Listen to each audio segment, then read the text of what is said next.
आणि आता नवी मुंबईकरांसाठी एक महत्त्वाची बातमी आहे। नवी मुंबई पालिका हद्दीमध्ये आज पाणी पुरवठा बंद राहणार आहे। एकूण 14 तास हा पाणी पुरवठा बंद असणार आहे। बेलापूर, नेरूळ, वाशी, तुर्भे, सानपाडा, कोपरखैरणे आणि घणसोली तसंच ऐरोली या उपनगरात हा पाणी पुरवठा बंद असणार आहे। आग्रोळी ब्रिज जवळील रेल्वे ट्रॅक लगत असणाऱ्या मोरबे मुख्य जलवाहिनीवर वारंवार पाणी गळती होत असल्यानं या ठिकाणची जलवाहिनी बदलण्याचं प्रथम टप्प्यातलं काम हाती घेण्यात येणार आहे। या कामासाठी मुख्य जलवाहिनीवरील पाणी पुरवठा सकाळी 10 ते रात्री 12 वाजेपर्यंत गुरुवारी एकूण 14 तास बंद राहणार आहे। तसंच या कालावधीमध्ये महानगरपालिका क्षेत्रातील जलवाहिनीवरील थेट नळ जोडण्यांचा आणि सिडको क्षेत्रातील खारघर आणि कामोठे नोडमधील पाणी पुरवठा देखील बंद राहील। तर शुक्रवारी या परिसरात कमी दाबानं आणि अपुरा पाणी पुरवठा होणार आहे। त्यामुळे नागरिकांनी पाणी जपून वापरण्याचं आवाहन पालिकेनं केलंय।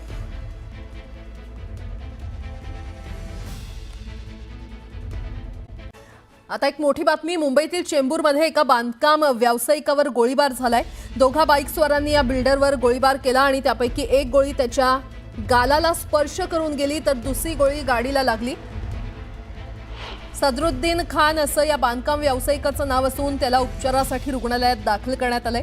ज्या ठिकाणी गोळीबार झाला ते ठिकाण मुंबईतील अत्यंत गजबजलेलं ठिकाण आहे। त्या ठिकाणी भर रस्त्यावर गोळीबार झाल्यानं एकच खळबळ माजली आहे। पोलिसांकडून गोळीबार करणाऱ्या आरोपींचा सध्या शोध घेतला जातो।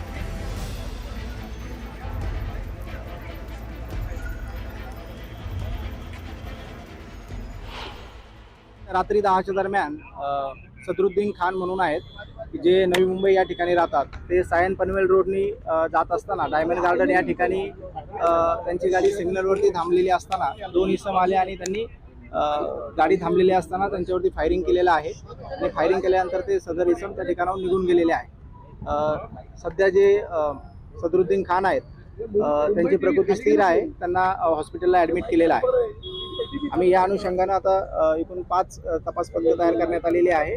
या अनुषंगानं गुन्हा दाखल करण्याचं काम चालू आहे आणि आम्ही आरोपीचा शोध घेत आहोत।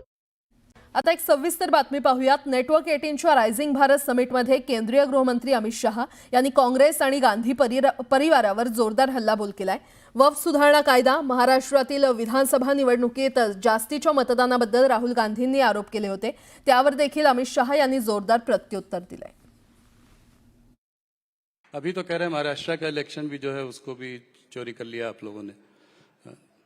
अगर हम जीत जाते तो क्या, वो जीत जाते तो क्या कहते?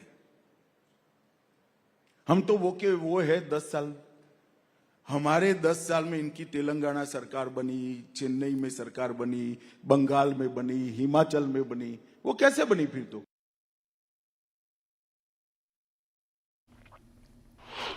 राज्यातील बाजार समितीमध्ये कांद्याची 2.25 लाख क्विंटलची आवक झाली। यात एकट्या नाशिक जिल्ह्यात उन्हाळ कांद्याची 1,11,000 क्विंटलची आवक झाली। यावेळी कांद्याला कमीत कमी 1100 रुपयांपासून 1,250 रुपयांपर्यंत सरासरी दर मिळाला। जातीनिहाय जनगणनेची आक्रमक मागणी करताना राहुल गांधींनी पंतप्रधान मोदींची आणि राष्ट्रीय स्वयंसेवक संघाची जोरदार खिल्ली उडवली। अमेरिकेच्या शुल्क आकारणीमुळे गंभीर आर्थिक संकट येणार असल्याचा इशारा देखील यावेळी राहुल गांधी यांनी दिला। सोलापुरात भीषण पाणी टंचाई निर्माण झाली आहे। 1-2 दिवसाआड सुद्धा शहरातील नागरिकांना पाणी मिळत नाही, तर काही भागात नागरिकांना 5 ते 6 दिवसाआड पाणी मिळत असून पाण्यासाठी नळांना विद्युत पंप लावण्याचे प्रकार सुरू आहेत। मुंबई महानगरपालिकेच्या ए विभागातील साबू सिद्दीक मार्ग ते कर्नाक बंदर पुलापर्यंतच्या रस्त्यावर अतिक्रमण केलेल्या सुमारे 25 दुकानांवर महानगरपालिकेनं निष्कासनाची कारवाई केली। मुख्य डाक कार्यालय आणि सेंट जॉर्ज रुग्णालय या परिसरात वाढीव जागा व्यापून अतिक्रमण केलेली दुकानं आणि फेरीवाल्यांवर देखील निष्कासन आणि जप्तीची कारवाई करण्यात आली आहे।